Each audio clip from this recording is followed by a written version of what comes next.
Alright, let's talk about the absolute circus that's been unfolding across YouTube and Twitch for the past few days, because apparently every single washed up commentary YouTuber and wannabe political streamer just woke up this week and said, you know what would make the world a better place? Me talking more. So grab your popcorn, because we've got Idubbbz and Ethan doing the world's weirdest rebrand, Destiny getting roasted by anime profile pictures, Hasan praising his ops like he's the second killing just because they're actually saving him, Asmongold trying to unite the Avengers. Yeah, it's a hell of a week, so subscribe. Let's start with the man who went from content cop to content cook. Anissa recently talked about guiding Idubbbz politically, which sounds more like a hostage statement. I was always leftist. Like, that's one thing that's actually true. Like, a lot of people get right on the internet is that I had a very different political position from Ian. But I think also on top of that, because I met Hasan in 2016, we did like Austin show, and we were talking politics, and it was the first time that I had met somebody that got it. And I think that, like, I fell in love with Ian because, yes,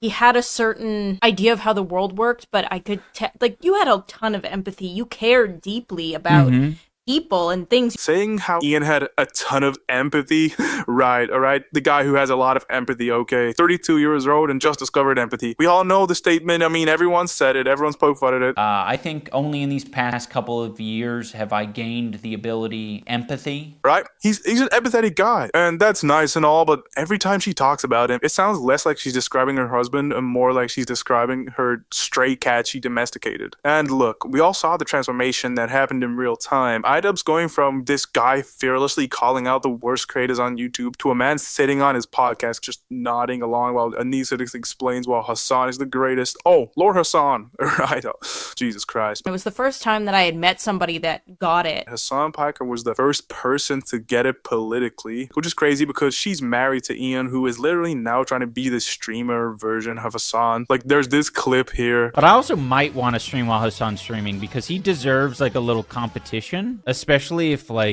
people see me as like the white Hasan. Brother, no one wants to be the white Hasan, and not even Hasan wants to be the white Hasan, bro. Like, Jesus Christ. The man who used to dismantle YouTubers for being fake is now speedrunning through an identity crisis, are sponsored by moral superiority and emotional emasculation, bro. Like, this is just tragic, man. Moving on, Destiny got caught in fire this week after someone tweeted that he and Gavin Newsom were the only two men standing between America and full-on fascism. Now, I don't really know who this Gavin Newsom guy is. Like, I really don't care about politics at all. Like, could not care less. But pause. Like, whoever made this tweet, that is satire, right? Like, I refuse to believe a real human being typed that sentence with their chest between America and fascism.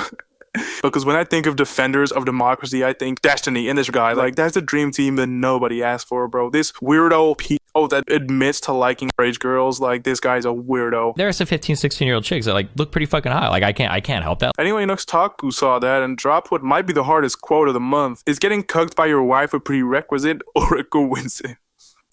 Oh my god, bro. Brutal. Like, honestly, Destiny is just so lame at this point. He's a cook, a weirdo. He lets kids and he keeps nudes of children on his PC, right? That's been confirmed he's done that. Oh, for police investigation. Okay, we all believe that, Destiny. When you just report it to police and try to get rid of him as fast as possible? Okay, boss. But yeah, weird stuff. And once again, Hasan popped up this time talking about Gavin, thanking him for taking the heat off him. I'll play the clip here. You and Gavin better become boys quick to safeguard your trip home. Low-key, I was actually talking to the Podjohns about this, but like, as much as I criticize Gavin Newsom, he has been a magnet for a lot of the hatred from the right, so it kind of takes a lot of the attention away from people like myself. So I do appreciate him for doing that. So Hasan's basically thanking another millionaire politician for tanking his hate comments. Like, it's like a YouTuber thanking mrbeast for getting canceled till the algorithm takes a break. Like, what does that even mean, bro? It's so unintentionally revealing as well, because if there's one thing Hasan cares about more than politics, it's Hasan. Every time he talks about an issue, it somehow becomes a spin-off episode of the Hasan show. Like, why does this guy think about everything matters about him? Everything's about him. Like, bro, you're not Superman. You're not the main character, and this is not all about you, right? How have you somehow spun this to be about you this time? Like, bro, thank you, Gavin, for protecting me from the consequences of my own Twitter ratio. Like, then we've got Hasan once again, but this time, you know, it's kind of different this time. This time he's dunking on Destiny fans, calling them dumb fuck rats, which is a bit weird, but honestly, he kind of has a point. I'll play the clip here. This is another part of the reason why I usually don't like covering Sex Pestiny, because instantly his dumb fuck rats come in and start chirping. What's really funny about it is that, like, at least I would say like 4 years ago or whatever, he had more sophisticated fans. Like, they were still not the most intelligent, but I think the quality of the quality of the hater has diminished over time. And you know what? He's kind of right, bro. As much as I dislike Hasan, he has a point here in that Destiny's fan base has just mutated into something special, alright? It's like a science experiment gone wrong. They're loyal, but in the same way mold is loyal to bread, bro. Like, these guys are weirdos, and because they have to succumb to their weirdo master, alright? Birds of a feather flock together, and you're not gonna be a fan of a guy who's a weirdo if you're not a weirdo. So I'm not surprised this guy who likes kids has weird fans, and they're just weird people, right? I mean, they've even came into my comment section trying to ridicule me about stuff, and it's like, bro, can you not see that your leader, that you so fiercely suck on his nuts, right? Your leader is a weirdo, bro. But at the same time, Hasan calling anyone a dumb fuck is wild. Bro streams for 12 hours a day reacting to TikToks and then lectures people about class struggle. You cannot call other people dumb while wearing $2,000 sneakers on stream. That's like Gordon Ramsay yelling at you for overcooking chicken while eating McDonald's. Alright, back to Idubbbz. And apparently the redemption arc isn't over. Ethan Klein called him out over his comments over his boxing coach, who we all know he's had a bit of drama with. You know, the guy who basically exposed him for being a cuck because his wife was laughing at him every time he got punched by his sparring partner, and his wife would always gloat about his sparring partner, like just weird stuff. This was all in training for his charity event that eventually failed, and he ended up taking 30% off. Like, what a sad guy, honestly. And yeah, Ethan called him out in a post on his Instagram, and I'll show the clip here. I don't know, man. Like, sorry, I'm not from fucking Dagestan, you loser. You know, you actually have to talk to me. You can't just, like, grunt and point in a direction. You actually have to communicate. Sorry I'm making you talk to your client. And Ian, you know, being the leftist he is now, being coached by Anissa, he responded in the best way he could, and I'll play the clip here. Like, I don't know, man. Yeah, you have to talk to me. It's the truth, buddy.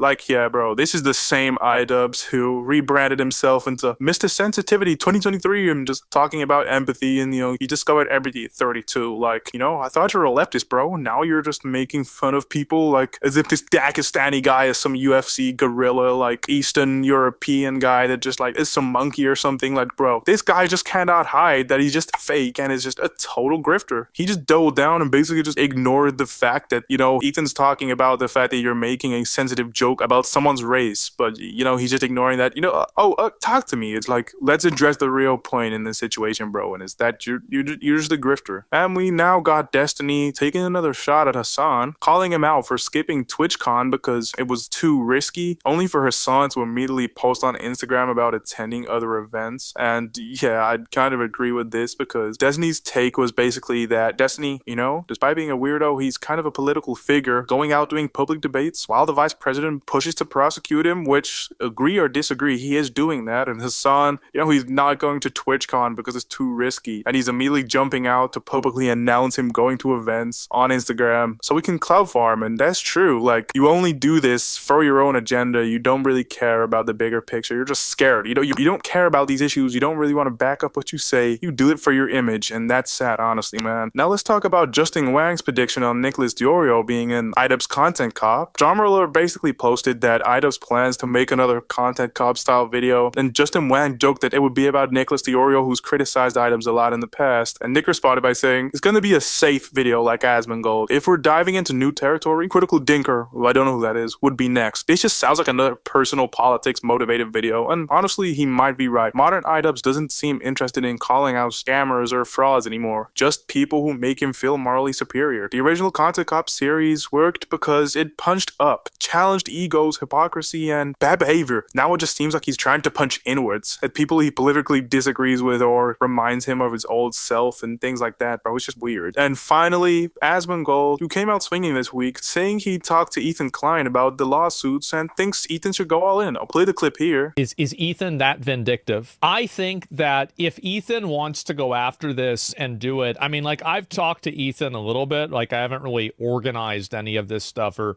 you know, like, planned any of this, obviously, but I've talked to him about it, and I personally think that he should go all the way with it. I think every content creator who has been maliciously slandered by people on Reddit should pitch in. Like, this is starting to sound like the weirdest superhero team ever. But to be fair, Asmon's not entirely wrong. The Reddit hate communities have gone way too far, and, you know, there was r/snark, which was created against Ethan Klein, you know, which has been allegedly seen to be behind the CPS callings against Ethan Klein's children that they did towards him, which is actually terrible and obviously harassment. And along with the lawsuit Ethan Klein is taking with Denims, apparently there's some credible evidence that the Reddit mods themselves kind of admitted that Reddit might have had a hand in helping them scrub information from Reddit. So yeah, this context is pretty important, because that's why Asmongold is here basically saying that he just wants Ethan to go all in. And honestly, I agree, bro. At this point, if that's true, that is pretty disgusting, bro. Using your platform, which should be equal to just silence creators and just hide information and just promote harassment, honestly, disgusting, bro. So yeah, all power to him, and I hope he succeeds with that. Honestly, a lot of stuff has happened in one, and it's crazy how so much drama just spawns on the internet. Like, I swear, like 10 years ago, there just wasn't so much things just happening at once. But yeah, honestly, if you want to stay tuned, subscribe.